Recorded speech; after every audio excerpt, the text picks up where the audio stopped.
भूमिपुत्र आहे आणि आपण इथे सर्व पत्रकार महोदय आहात, माझे वडीलधारे आहात, मार्गदर्शक आहात. मी नक्कीच तुमच्यापेक्षा मोठा नाही, परंतु मला तुमच्याशी बोलावंसं वाटलं.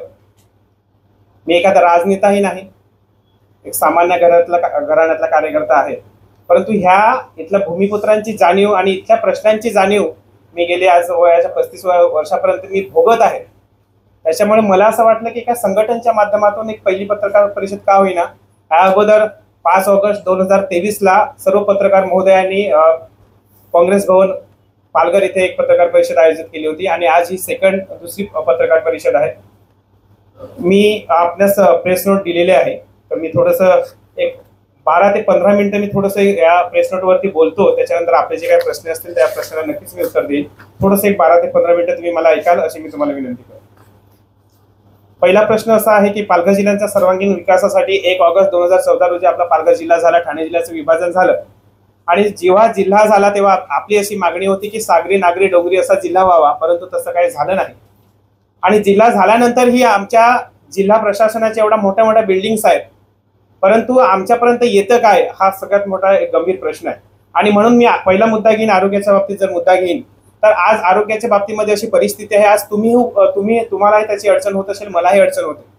आज इथे विनोबा भावे म्हणा किंवा सिल्वासासारखं हॉस्पिटल म्हणा, सुरत म्हणा, वलसाड म्हणा, असं त्या धर्तीवरती आपल्या पालघर जिल्ह्यामध्ये हॉस्पिटल्स नाही. आपल्या इथले हर एक पेशंट्स सिल्वासामध्ये, सुरतमध्ये आणि वलसाडमध्ये आपल्या उपचारासाठी जातात आणि बरेच पेशंट अर्ध्या रस्त्यात जाताना दगावतात. असे कितीतरी मी पेशंटची नावं सांगू शकेन तुम्हाला की मागच्या वर्षापासून त्यांना स्नेक बाईट झाला, अर्ध्या रस्त्यामध्ये काशाला गेलं, काशावरनं इथे वेदांतला पाठवले, वेदांतामध्ये उपचार मिळाले नाही, स्टॉप. डिलिव्हरी पेशंट काशाला ऍडमिट केली, 15 मिनिटं ठेवली, इथे उपचार होत नाही म्हणून वेदांताला पाठवलं, वेदांतावरनं सिल्वासन येत असताना स्टॉप. मुलं पण दगावली. आता एक दहेला कांदरवाडीचे एक प्रकरण झालं. एका गरोदर मातेला प्रसूतीसाठी तातडीने पाठवण्यात आलं वेदांताला आणि वेदांताला तिथे मूल आतमध्ये पोटामध्ये मैल झालं. मग अशी जर आपली परिस्थिती असेल पालघर जिल्ह्याची तर मला असं म्हणायचं की एवढे आपण लोकप्रतिनिधी आहोत आणि एवढा मोठा जिल्हा जर झालेला आहे तर आपल्याकडे सुसज्ज हॉस्पिटल का नाही, हा माझा पहिला प्रश्न. त्याच्यासोबत मला असं सांगायचं की RS झालेले आहेत, PHC झालेले आहेत. आता आमची चंद्रनगरची PHC झाली. आचारसंहितेच्या अगोदर आदरणीय आपले पालकमंत्री साहेबांनी त्याचं उद्घाटन केलं. एवढी भव्य दिव्य इमारत आहे, परंतु त्या इमारतीमध्ये आज पाहिजे तर एक खाट पण देऊ शकले नाही, एक खाट पण नाही. मी तुम्ही जाऊन चौकशी करू शकतो. मग एवढी मोठी भव्य दिव्य इमारत तुम्ही PHC बांधली आणि तिथे स्टाफ तर जाऊ द्या, पण एक खाट सुद्धा नाही मिळत. मी कारण की माझी ग्रामपंचायत आहे, अशीच गंजाडमध्ये परिस्थिती आहे. तर एवढ्या मोठ्या भव्य दिव्य इमारतीमध्ये जर आमच्या PHC किंवा RS मध्ये जर आमच्याकडे डॉक्टर्स नसतील, नर्स नसतील, तिथे ज्या यंत्रणा आहेत त्या यंत्रणा नसतील तर आमचा मृत्यू अटळ आहे असं मला म्हणायचं. आणि म्हणून ह्याचा सगळ्यात जास्त फटका हा सामान्य गोरगरीब जनतेला, इथला समस्त भूमिपुत्रांना बसतोय असं मला सांगायचं आहे. आणि म्हणून ह्या ज्या काही भरत्याच आहेत डॉक्टरांच्या, नर्सच्या, ह्या भरत्या मेडिकल विभागामध्ये झाल्या पाहिजेत, ह्यासाठी ही पत्रकार परिषद आहे असं मला सांगायचं आहे. शिक्षण, आज मी आदिवासी समाजाचा आहे किंवा आदिवासी समाजामधून आलेला आहे. आज शाळाबाह्य विद्यार्थी किती आहेत ह्याचा जिल्हा परिषदेने अहवाल घेतला पाहिजे, तसं अहवाल तयार केला पाहिजे. आज 6वी 7वीला पोरे गेले, 7वी 8वीला पोरे गेल्यानंतर ते शाळा बाह्य होत आहेत, शाळेत जात नाही. त्यांचं स्थलांतरित होत आहेत, कुठेतरी वीटभट्टीवरती कामाला जात आहेत, गुजरात सारख्या ठिकाणी कामाला जातात, भिवंडी सारख्या ठिकाणी कामाला जात आहेत आणि तिथे मुलांना शाळेमध्ये रुजू करून घेतल्या न कारणाने ती मुलं शाळा बाह्य होत आहेत किंवा त्यांचे पालक अशिक्षित आहेत, त्याच्यामुळे ते शाळा बाह्य होतात. आपण भारत देशाला पुढे नेण्याचा विचार करतो आणि आपल्या जिल्ह्यामध्ये जर अशी परिस्थिती असेल तर आपण सुशिक्षित होणार नाहीत. आणि म्हणून मला असं वाटते की जिल्हा परिषदेने हे जरा थोडंसं एफर्ट्स घेऊन, कष्ट घेऊन, शाळाबाह्य विद्यार्थी आहेत त्यांना शाळेमध्ये कसं आणता येईल ह्या गोष्टीवरती विचार केला पाहिजे असं मला म्हणायचं आहे. तसंच शाळेमध्ये पुरेसे शिक्षक नाहीत आणि त्याच्यामुळे 1ली ते 4थी पर्यंत एकच शिक्षक तिथे प्राधान्य शिकवतो आणि त्याच्यामुळे जी शैक्षणिक गुणवत्ता आहे एकदम खालावलेली आहे. तुम्ही 5वीच्या किंवा 7वीच्या मुलाला जर ABCD जरी म्हणायला सांगितलं तरी पण त्याला ABCD म्हणता येत नाही, त्याला 10 पर्यंत पाढे म्हणता येत नाही, अशी परिस्थिती आजची आहे. आणि म्हणून शैक्षणिक गुणवत्ता एकदम खालच्या दराला गेलेली आहे आणि हे सुद्धा खूप एक काळाची गरज आहे, याच्यामध्ये सुधारणा काळाची गरज आहे. आणि म्हणून सरकार प्रशासनापर्यंत आवाज पोहोचवण्यासाठी ही आजची पत्रकार परिषद आहे. 20 आजच्याच पेपरला पुढारीमध्ये, लांबच म्हणत नाही की आजच्याच पुढारी पेपरला एक बातमी आली, 61 बातमी असेल बहुतेक, विजेचा जीर्ण खांब धोकादायक. आपल्या आदिवासी पट्ट्यामध्ये किंवा ग्रामीण पट्ट्यामध्ये अशी परिस्थिती आहे की 40 वर्ष जुन्या पोल्स आणि तारा आहेत, एवढ्या गंजलेल्या अवस्थेमध्ये आहेत ते खातून लगेच वाराने पडून जातील. आणि आदिवासी विकास विभागाच्या बिरसा मुंडा क्रांती योजनेसारख्या योजना आहेत ज्याच्यामध्ये 3 फेजची मोटर दिली झाली शेतकऱ्यासाठी, बट वीजच सिंगल फेजची पोहोचलेली आहे, तर 3 फेजच्या मोठीचा फायदा काय? आणि म्हणून एवढा लाखाचा 2-2, 2.5 लाखाच्या योजना आज घरामध्ये धूळ काढून पडून आहेत, मिळाल्या योजना, बट त्या गंजलेल्या अवस्थेमध्ये, मोटर गंजलेल्या अवस्थेत. आणि म्हणून आदिवासी भागामध्ये, ग्रामीण भागामध्ये, या समस्त पालघर जिल्ह्यामध्ये जिथे 3 फेज पोहोचली नाही तिथे पोहोचली पाहिजे, ट्रान्सफॉर्म नवीन आले पाहिजेत आणि जे पोल जीर्ण झालेले आहेत, तारा तुटलेल्या अवस्थेमध्ये ह्याची बदल झाले पाहिजेत. आणि म्हणून वीज महावितरण, मला एक प्रश्न असा आहे की त्यांनी त्याच्याकडे जास्त फोकस लक्ष दिलं पाहिजे असं मला सांगायचं आहे. पाणी, आज मी अगोदरच बोललो की इथे कवडास, धामणी, कुर्जे सारखे मोठे मोठे डॅम आदिवासी उपाययोजनेमधून बांधलेले आहेत, TSP ट्रायबल सब प्लॅन मधून आहेत, आदिवासींचा पैसा वापरलेला आहे. ते पाणी सगळ्यांसाठी मिळावं, सर्व भूमिपुत्रांसाठी मिळावं, हा माझा प्रामाणिक हेतू आहे. परंतु ज्यांच्या ठिकाणी बांधलेले आहेत ती लोक जर गढूळ पाणी पित असेल तर ह्या सगळे दुसरं दुर्दैव, पालघर जिल्ह्याचे दुर्दैव आहे. गंजलेल्या अवस्थेमध्ये जे पाईप, ते नळा, म्हणजे बोरिंगचे पाईप आहेत ते गंजलेल्या अवस्थेत सडलेले आहेत, कुजलेल्यासारखं पाण्याचा वास येतो, अशी आपली लोक, तिथली ग्रामीण पट्ट्यातले लोक पाणी पित आहेत. आणि म्हणून त्यांना जी बाडा पोखरसारखी नळ योजना आहे, 100 कोटीच्या वरती खर्च झाला, परंतु आज पाहतो एक सुद्धा टाकीमध्ये पाणी चढलेलं नाही किंवा कुठे नळापर्यंत पाणी आलेलं नाही. तर ह्याची सुद्धा चौकशी झाली पाहिजे असं मला म्हणायचं आहे. आणि म्हणून आदिवासी पट्ट्यामध्ये, या ग्रामीण पट्ट्यामध्ये त्यांना पाणी टंचाईचा खूप सामना करावा लागतोय. आज मोखाडासारख्या, जव्हार, वाडासारख्या ठिकाणी डोंगराळ भागामध्ये आदिवासी महिलेला किमान 1-2-2.5 किलोमीटर पायपीट करावी लागते, हांडे घेऊन पायपीट करावी लागते. ही भयानक अवस्था आहे आणि म्हणून ही अवस्था बदलली पाहिजे. आणि म्हणून पाणीच्या दृष्टीने सुद्धा सरकार आणि प्रशासनाने पावले टाकली पाहिजेत असं मला म्हणायचं आहे. रस्ते, आता कुठे थोडेफार रस्ते व्हायला लागले, पण रस्त्याचं दर्जेदार काम नाही. आणि कॉन्ट्रॅक्टर कोणत्या पद्धतीने काम करतो हे जर आपण पाहायचं झालं तर एका वर्षामध्ये तो रस्ता उखडल्याशिवाय राहणार. आज मी ज्या ठिकाणी राहतो तो खंबाळे आणि गारगावचा रस्ता, एवढा कोटीचा बनवलेला रस्ता, एक जवळजवळ 4-5 कोटीचा बनवलेला रस्ता विदिन 1.5 ते 2 वर्षामध्ये एकदम उखडून गेला. आणि अशा सतत जर हे रस्ते बनवत असतील तर इथे कुठेतरी भ्रष्टाचार होते, आपण हे तपासलं पाहिजे. आणि आदिवासी भागामध्ये अजूनही कुठे रस्ते नाहीत, बऱ्याच ठिकाणी रस्ते नाहीत. आणि त्या रस्त्याअभावी आज प्रेग्नेंट बाई जर एखाद्या हॉस्पिटलमध्ये जात असेल तर तिच्या वाटेमध्ये बालनपण होते किंवा त्याची प्रसूती होते किंवा तिला त्रास सहन करावा लागतं. आणि म्हणून रस्त्यावरती पण थोडंसं लक्ष दिलं पाहिजे. आणि म्हणून जे ठेकेदार किंवा शासकीय अभियंता नीट काम करणार नाही, त्याच्यासाठी सरकारने, या जिल्हा प्रशासनाने एक समिती नेमली पाहिजे आणि त्या समितीचा अहवाल दरवर्षी सरकारला गेला पाहिजे. कोणत्या पद्धतीने काम होतं की नाही रस्त्याचे हे सुद्धा तपासलं पाहिजे. आणि म्हणून त्याच्यासाठी समिती नेमली पाहिजे असं माझं आजच्या दिवशी म्हणणं आहे.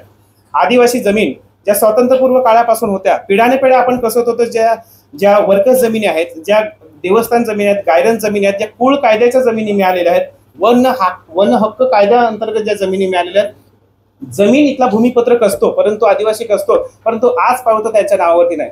मी वृत्तपत्राच्या माध्यमातून एक 2.5 ते 2.5 वर्षापूर्वी परभणी कलेक्टरची एक बातमी वाचली होती. कलेक्टरने एक असा आदेश काढला होता की तहसीलदाराने, तलाठी आणि सरकारने गावामध्ये जाऊन त्या बांधावरती जाऊन पंचनामा करायचा की ती जमीन कोण कसतो. बरी ती सेट सावकाराची असेल, बट कुळ कायद्याने ती मला मिळालेला आहे, तर इन्स्टंट त्याचा अहवाल कलेक्टरला पाठवायचा आणि ती जमीन त्याच्या नावावरती करायची. म्हणजे 32 ग 70 ब जी आपण तहसीलदारला प्रोसिजर करतो ती प्रोसिजरचा काही भागत नाही, फक्त तलाट्याने तिथे जाऊन तो अहवाल द्यायचा. अशा पद्धतीने परभणी जिल्हाधिकाऱ्यांनी असा एक आदेश काढला होता. मग त्या धर्तीवरती पालघर कलेक्टर आपल्या इथल्या भूमिपुत्रांना, इथल्या गायरन जमीन, इथल्या देवस्थान जमीन, इथल्या वर्कर्स जमीन, इथल्या वन हक्काच्या जमीन त्या नावावर करण्यासाठी आदेश का काढत नाही किंवा आजपर्यंत त्यांच्या नावावर काय झालं नाही. स्वातंत्र्यपूर्व काळापासूनच्या जमिनी इथला भूमिपुत्रक असते, मग त्या जमीन आजपर्यंत नावावर झाल्या नाहीत. आणि म्हणून सुद्धा माझी प्रशासनाला, महसूल सरकारला अशी विनंती आहे की त्यांनी सुद्धा ह्या गोष्टीवरती कार्यवाही केली पाहिजे असं मला म्हणायचं आहे. 7वा मुद्दा असा आहे की आदिवासींचे स्थलांतर. एक 5-7 मिनिटं. आदिवासींचे स्थलांतर, इथे महाराष्ट्र रोजगार हमीची कामं गावामध्ये नीट होत नाहीत. त्याच्यानंतर जी मजुरी मिळते, जी सरकारची मजुरी मिळते ती पुरेशी नाही. आणि म्हणून काम नसल्या कारणाने इथली जव्हारवाडा, मोखाडा ह्या भागातला ग्रामीण पट्ट्यातला सर्व लोक भिवंडी, कल्याण, ठाणे, गुजरात, सेल्वासा इथे स्थलांतर होत आहेत, कामासाठी स्थलांतर होत आहेत, पोटाची खळगी भरण्यासाठी स्थलांतर होत आहेत. आज आपणच सर्व पत्रकार महोदयांनी लोकमतला त्या दिवशी आणि नवराष्ट्राला मी बातमी वाचली 3 तारखेला शेवटचा लोकसभेचा अर्ज भरायचा होता आणि पालघरमध्ये कुठेतरी 700 मीटर किंवा 700 फूटचा एक पडदा लावून आणि तिथलं जे झोपडपट्ट्या होत्या किंवा जी लोक स्थलांतरित झाली होती वाडा मोखाडा जवाऱ्या पट्टातले आले आणि ते झाकण्यासाठी दिसू नये म्हणून त्याला पट्टा आणि हे वगैरे लावलं होतं. तर ही आपल्या समोरच आहे की 3 तारखेची गोष्ट आहे आणि पत्रकार महोदयानेच ही बातमी प्रसारित केलेली आहे. आणि मला वाटतं की आदिवासींचे स्थलांतर इथल्या भूमिपुत्रांचे स्थलांतर थांबण्यासाठी सरकारने ठोस उपाययोजना केली पाहिजे आणि गावामध्ये त्यांना काम मिळालं पाहिजे आणि जी मजुरी मिळते ती अपुरी आहे ती पुरेशी मिळाली पाहिजे असं मला वाटते. आणि म्हणून शासकीय किंवा ज्या शासकीय योजना आहेत त्या सामान्यांपर्यंत पोहोचवण्यासाठी इथलं सरकार आणि प्रशासनाने काम केलं पाहिजे जेणेकरून त्यांचं स्थलांतर थांबेल असं मला आजच्या दिवशी म्हणायचं आहे. रोजगार जिल्हा होऊन रोजगार नाही. आपल्याकडे तुम्ही बघू शकता की तलासरीमध्ये एक MIDC आहे, MIDC मीन्स इंडस्ट्रियल एरिया आहे, वाड्यामध्ये इंडस्ट्रियल एरिया आहे, आपल्या थोडासा डहाणूमध्ये थोडासा भाग इंडस्ट्रियल एरियाचा आहे, कंपन्याचा आहे किंवा हा जो बोईसर किंवा पालघरचा भाग पूर्ण इंडस्ट्रियल एरिया आहे. आज इथे कामं असताना इथले ठेकेदार आणि इथले जे काही राजकारणी लोक आहेत किंवा इथले जे ठेकेदार आहेत कॉन्ट्रॅक्टर आहेत ते इथल्या सामान्य किंवा इथल्या भूमिपुत्रांना काम देत नाहीत. तर ही सगळी कामं UP बिहार किंवा ह्या पट्ट्यातील कर्नाटक बंगलोर ह्या साईडची लोक किंवा नागरिक इथे येऊन काम करतात. त्याच्यामुळे इथला जो भूमिपुत्र आहे त्याला तो काम मिळत नाही. आणि आपल्याकडे ते एज्युकेशन आहे, आपल्याकडे पोरं शिकलेले आहेत तरी सुद्धा कॉन्ट्रॅक्टर त्यांची लॉबी वापरून त्यांच्या लोकांना इथे काम दिलं जाते आणि त्याच्यामुळे इथल्या सामान्य लोकांना किंवा इथल्या भूमिपुत्र लोकांना काम मिळत नाही. आणि म्हणून मला असं म्हणायचं आहे की इथले जे काही लोकप्रतिनिधी आहेत, आमदार, खासदार, जिल्हा परिषद सदस्य, वाटेवर जे पंचायत समिती सदस्य, जिल्हा परिषद सदस्य आहेत, त्यांनी ठोस भूमिका घेतली पाहिजे. सरकारपर्यंत त्यांनी आपलं गाऱ्हाणं मांडलं पाहिजे की इथल्याच सामान्य लोकांना पहिलं काम इंडस्ट्रियल एरियामध्ये मिळालं पाहिजे तर खऱ्या अर्थाने रोजगार मिळेल आणि त्यासाठी सर्वांनी आपण एकत्र काम केलं पाहिजे असं मला म्हणायचं. जिल्ह्यामध्ये नवा मुद्दा आहे पेसा पदभरती. आता पेसा पदभरतीसाठी गेले 2-3 वर्ष सतत संघटना भांडतायत. मला असं म्हणायचं आहे की 9 जून 2014चा जो अध्यादेश राज्यपालांचा होता त्याच्यामध्ये 17 संवर्ग पदातील 100% भरती करण्यासाठी 13 जिल्ह्यामध्ये महाराष्ट्रातील 13 जिल्ह्याला सांगितलं होतं. त्याच्यामधले पालघर जिल्हा सुद्धा आहे. त्याच्यामध्ये आवाज उठवल्यानंतर की 100% आदिवासींना जाणार आणि आम्हाला काय मिळणार आणि म्हणून TSC जे आहे ट्रायबल ॲडव्हायझरी कमिटी जे आमदारांची कमिटी आहेत, मुख्यमंत्री मोदी त्याचे अध्यक्ष आहेत, त्यांनी त्याच्यामध्ये सुधारणा केली आणि तसा अहवाल त्यांनी मुख्यमंत्री आणि राज्यपालांना पाठवला आणि त्याच्यामध्ये मग काय केलं 100%, 75%, 50% आणि 25% अशी एक डिस्ट्रीब्यूट केलं. 100% ज्या ठिकाणी 50% पेक्षा जास्त आदिवासी असतील तिथे 100%, 50% पेक्षा कमी असतील तिथे 50%, मग तिथे दुसऱ्या समाजाला पण तिथे चान्स देण्यात आला. त्याच्यामुळे जो 100% होते ते कमी करून आणि 100, 50 आणि 25% करण्यात आले. अशा 17 संवर्गातल्या पदांच्या ज्या भरत्या आहेत त्या आजपर्यंत झाल्या. आता जिल्हा परिषदेने शिक्षक भरती थांबवली. सुप्रीम कोर्टातून स्टे आला आणि ती थांबवली गेली. तुर्तास आचारसंहिता आहे, सुप्रीम कोर्टामध्ये केस पेंडिंग आहे. परंतु मला असं म्हणायचं आहे की लोकल भागामध्ये लोकांच्याच हातून डेव्हलपमेंट होईल, विकास होईल, त्यांना त्यांच्या भाषेमधून उत्तर देता येईल. आणि म्हणून फक्त एवढी पदं आहेत त्याच्यामधून फक्त 17 संवर्गाचीच पदं, क्लास 3 आणि क्लास 4चीच पदं राज्यपालांनी भरायला सांगितलेत. क्लास 1 आणि क्लास 2 ही पदं जसाच तशा आहेत ती सर्वानुमते आहेत आणि 100% पण कमी करून 100, 50% आणि 25% करण्यात आलेले आहे. तर मला असं वाटतं की ह्या पत्रकार परिषदेच्या माध्यमातून ही जर पदं भरली गेली शिक्षकांची, तलाट्यांची, ग्रामसेवकचे, आदिवासी विकास निरीक्षक, कृषी सहाय्यक, नर्स म्हणजे परिचारिका, कोतवाल, तलाठी, ग्रामसेवक, तर ही जर पदं भरली गेली तर मला असं वाटतं की बऱ्यापैकी इथलं जे काय म्हणतात तसं बेरोजगारी आहे ती जरा कमी होईल आणि जे सुशिक्षित एज्युकेटेड पोरं आहेत त्यांना काम मिळेल असं मला म्हणायचं आहे. कुपोषण, मी असं म्हणेन की ग्रामीण भागामध्ये नवजात बालकांनी, गरोदर महिला ज्या आहेत त्यांना योग्य आणि पुरेसा सकस आहार वेळेवर मिळत नाही. गव्हर्नमेंटने भेटतोय, मी मान्य करतोय, पण तो वेळेवर भेटत नाही किंवा त्यांच्यामध्ये एक साक्षरता नाही आणि म्हणून त्याच्यामुळे आपल्या आदिवासी पट्ट्यामध्ये कुपोषणाचे प्रमाण हे जास्त वाढलेलं आहे आणि म्हणून त्यांना जो आहार भेटतोय तो वेळेवर मिळाला पाहिजे असं मला म्हणायचं आहे. गरोदर माता ज्या आहेत त्यांना सकस आहार न मिळाल्यामुळे गरोदर माता ज्या आहेत त्या प्रसूती दरम्यान बऱ्याच ठिकाणी दगावल्या जातात आणि त्यांना वेळेमध्ये उपचार न मिळाल्यामुळे माता प्लस त्यांच्या पोटामधील असलेलं बालक हे सुद्धा दगावलं जात आहे. अशा ग्रामीण पट्ट्यामध्ये बऱ्याचशा केसेस होत आहेत, ज्वलंत उदाहरण आहेत हे आजच्या दिवशी आणि ह्याच्यावरती कार्यवाही झाली पाहिजे म्हणून मला तुम्हाला ही आजची पत्रकार परिषद आहे. आदिवासी भवन, मी असं म्हणतो की आदिवासी जिल्हा झाला, आदिवासी बहुल जिल्हा झाला, परंतु आदिवासी भागामध्ये आज मी डहाणू तालुक्यामध्ये राहतो. डहाणू तालुक्या तहसीलदार कार्यालय तहसीलदार कार्यालय समुद्राच्या जवळ आहे. परंतु किन्हवली आणि गडचिंचले भाग, त्या दिवशी मी लग्नाला गेलो होतो, तर तो भाग इतका लांब आहे की तो खानवेलला लागून आहे, जव्हारला लागून आहे. आपलं हे तहसीलदार कार्यालय तिकडे आणि भाग बघा किती लांब आहे. मला असं म्हणायचं आहे की जर त्या भागामध्ये जर प्रशासकीय कामं करण्यासाठी आदिवासी विकास विभाग आहे, प्रकल्प ऑफिस आहे, पंचायत समिती ऑफिस आहे, त्याच्यानंतर मग आपलं प्रांत ऑफिस आहे, आपलं तहसीलदार ऑफिस आहे आणि कोर्ट आहे, ह्या भागामध्ये जर इथला ग्रामीण पट्ट्यातला जी लोक सामान्य नागरिक आहेत एवढा लांबून आली आणि संध्याकाळ जर झाली तर त्यांना इथे थांबण्यासाठी प्रत्येक तालुक्याला आदिवासी भवन झालं पाहिजे. टीएसपीचा फंड बराच मिळतो, आदिवासी उपाययोजनेचा फंड बराच मिळतो, परंतु पीओनचं नीट लक्ष नाही, कमिशनरचं लक्ष नाही, आदिवासी विकास मंत्र्यांचं लक्ष नाही, त्याच्यामुळे ही परिस्थिती असं आहे. आणि म्हणून पालघर जिल्ह्यामधल्या प्रत्येक तालुक्यामध्ये आदिवासी भवन झालं पाहिजे. ही आजची ह्याच्यासाठी ही पत्रकार परिषद आहे.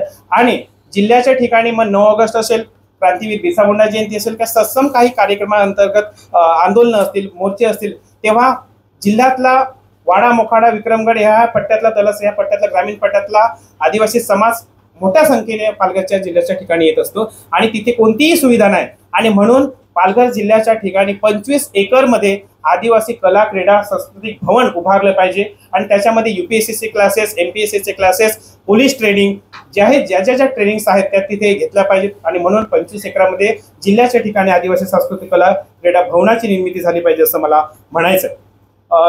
12वा मुद्दा आहे प्रकल्प. पालघर जिल्ह्यात वाढवण बंदर, मुंबई वडोदरा महामार्गाने बुलेट ट्रेन असे प्रकल्प होत आहेत. त्याच्यामध्ये मुंबई व वडोदरा महामार्ग जवळजवळ ॲक्वायर म्हणजे भूसंपादित जमिनी झालेल्या आहेत. बुलेट ट्रेनच्या अजून करण्याच्या तयारीमध्ये आहेत. मला असं म्हणणं की भूसंपादन मध्ये एवढा भ्रष्टाचार झालेला आहे, असा भ्रष्टाचार आहे की ज्यांच्या जमिनी नाहीत त्या लोकांना पैसे मिळाले आहेत आणि जो कसतोय त्याला जमिनीचे पैसे मिळाले नाहीत. मागच्या धानिवरीमध्ये प्रकरण झालं, ती जमीन कसतायत, एवढ्या 50 वर्षापासून कसतायत, पण नाव थर्ड व्यक्तीचं असल्या कारण सगळा मोबदला त्यांना मिळाला. आता सामान्य व्यक्ती जे आहेत ती हायकोर्ट आणि सुप्रीम कोर्ट काय करणार, त्यांना काय कळते. म्हणून आमची कलेक्टरला किंवा आमचे प्रांताधिकारी, भूसंपादन अधिकाऱ्याला अशी मागणी होती की जो कसतोय त्याला मिळालं पाहिजे, भले तो कुळ असेल की नसेल पण त्याला मिळालं पाहिजे, ही आमची भूमिका होती. आणि म्हणून मागच्या वेळी धानिवरी प्रकरण झालं आणि धानिवरी प्रकरणामध्ये पण अजूनपर्यंत तो न्याय मिळालेला नाही, अजूनही त्या बाईला न्याय मिळालेला नाही. आणि म्हणून अशी प्रकरणं वारंवार होऊ नयेत म्हणून ही आजची पत्रकार परिषद आहे. वाढवण बंदरासारखा प्रश्न, आज ही बातमी सामना पेपरमध्ये आलेली आहे. वाढवण बंदरामुळे तारापूर अणुऊर्जा प्रकल्पाला धोका आहे. इन्क्वाईसच्या अहवालात भांडाफोड. आता एवढा अणुऊर्जा प्रकल्पाला धोका असताना सुद्धा वाढवण बंदरातले जे लोक आहेत, जे भूमिपुत्र आहेत, तिथे मच्छीमार समाज आहे, कोळी बांधव आहेत, जेही तिथे भूमिपुत्र आहेत, त्यांना ते बंदर नको आहे. त्यांना असं म्हणायचं की हे बंदर बांधायचंच असेल तर तुम्ही सरळ गुजरातमध्ये नेऊन ते बंदर बांधा. असं असताना सुद्धा, भूमिपुत्रांचा इतका विरोध असताना सुद्धा, हायकोर्ट आणि सुप्रीम कोर्टमध्ये केसेस पेंडिंग असताना सुद्धा आज त्यांना सरकार वेगवेगळ्या डिपार्टमेंटच्या परवानगी देत आहे. तर हे कुठेतरी चुकीचं आहे असं मला वाटते. जरी केंद्र सरकारचा प्रोजेक्ट असला, आपण प्रोजेक्टला विरोध करणारी लोक नाहीत, आपल्याला विरोध करायचा नाही, परंतु त्या सामान्य लोकांना, तिथल्या भूमिपुत्रांना तो प्रोजेक्ट नको आहे, तर सरकारने ह्या गोष्टीची दखल घेतली पाहिजे आणि ते वाढवण बंदर रद्द झाले पाहिजे असं मला म्हणायचं आहे. आणि म्हणून ही आजची पत्रकार परिषद आहे. शेवटचा 2 मुद्दे. इथला शेतकरी, शेतमजूर आणि असंघटित जो कामगार आहे, आज आपण बघू शकतो की इथल्या MIDC मध्ये जो लेबर आहेत त्या लेबरची नोंदणी कुठे होत नाही आणि असे बरेचसे लेबर इथे येऊन त्यांना जीवितहानी ते मयत झालेले आहेत. कुठे ताराच्या शॉक लागून मयत झालाय, कोणी विजेच्या शॉक म्हणजे शॉक आतमध्ये शॉक लागून, कोणी त्यांची बोटं गेलेली आहेत. आणि असं कंपनीमध्ये काम करत असताना त्यांना आतापर्यंत कुठे नीट चांगली भरपाई मिळाली नाही. मागच्या वेळेस असं होतं तर सिंगाटे साहेबांनी तुम्ही एक प्रकरण हँडल केलं आमच्या पिंपळशेत गावामधलं.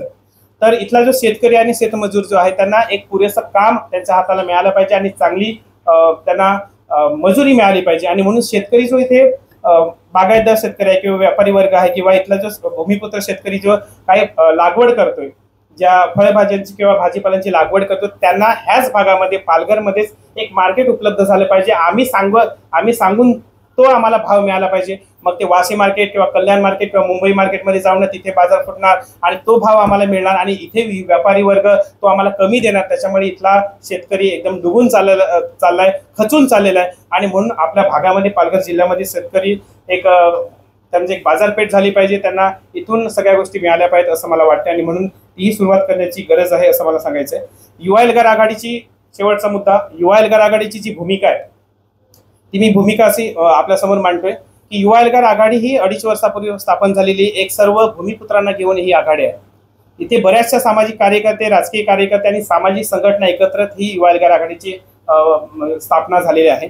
युवा एल्गार आघाडी सामाजिक कार्यासोबत राजकीय पावले उचलत आहे आणि म्हणून मागच्या वर्षी ज्या ग्रामपंचायतीमध्ये इलेक्शन झालं तिथे आम्ही 4 ग्रामपंचायतीमध्ये लढवल्या होत्या. माझी वणी ग्रामपंचायत, रायतली चांदवड ग्रामपंचायत, थर्ड गंजाड ग्रामपंचायत आणि ओसरविरा ग्रामपंचायत. एका ठिकाणी आपल्या सरपंच आणि उपसरपंच आणि 3 सदस्य निवडून आणण्यामध्ये यश आलं. बाकीच्या ठिकाणी 2-2 सदस्य निवडून आले.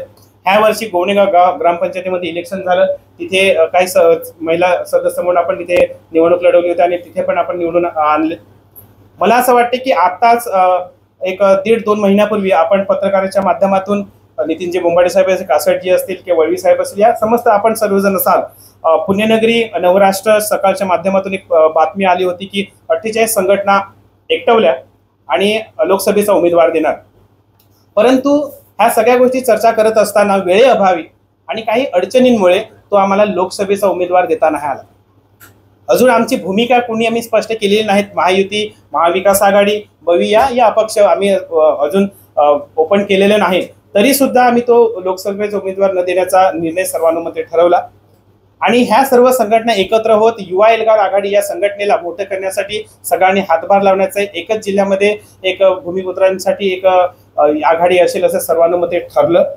आणि म्हणूनच येत्या पुढच्या ज्या विधानसभा आहेत, जरी लोकसभेचा उमेदवार आम्ही दिला नसला तरी पण येत्या ज्या विधानसभा आहेत ऑगस्ट-सप्टेंबर मध्ये आचारसंहिता लागेलच आणि म्हणून जी 128 डहाणू, विक्रमगड, बोईसर आणि पालघर तुर्तास या 4 आदिवासी विधानसभा जर इथे आहेत, तिथे आदिवासी की इथला भूमिपुत्र, दलित, बहुजन, शोषित वर्ग, अल्पसंख्याक मोठ्या प्रमाणामध्ये आहे आणि म्हणून ह्या भूमिपुत्रांच्या प्रश्नांवरती वाचा फोडण्यासाठी इथले 4ही विधानसभा युवा एल्गार आघाडी पुढच्या दृष्टीने लढवणार आहे असं मी आज जाहीर करतो. आणि बस इतकेच मुद्दे होते. सर्व पत्रकार होते, सगळ्यांची मला नावे इतके माहीत नाही, पण मी सगळ्यांना मनापासून ओळखतो. सर्व सिनियर आहेत, तुम्ही माझे मार्गदर्शक आहात. तुम्ही इथे ह्या पत्रकार परिषदेसाठी एक छोट्या कार्यकर्त्याला मान सन्मान देऊन, तुमच्या मुलाला मान सन्मान देऊन तुम्ही इथे आलात. सर्वांचं मी मनापासून हृदयापासून आभार मानतो आणि मला तुम्ही ऐकून घेतलात त्याबद्दल मी तुम्हाला सगळ्यांना धन्यवाद देतो. जय महाराष्ट्र.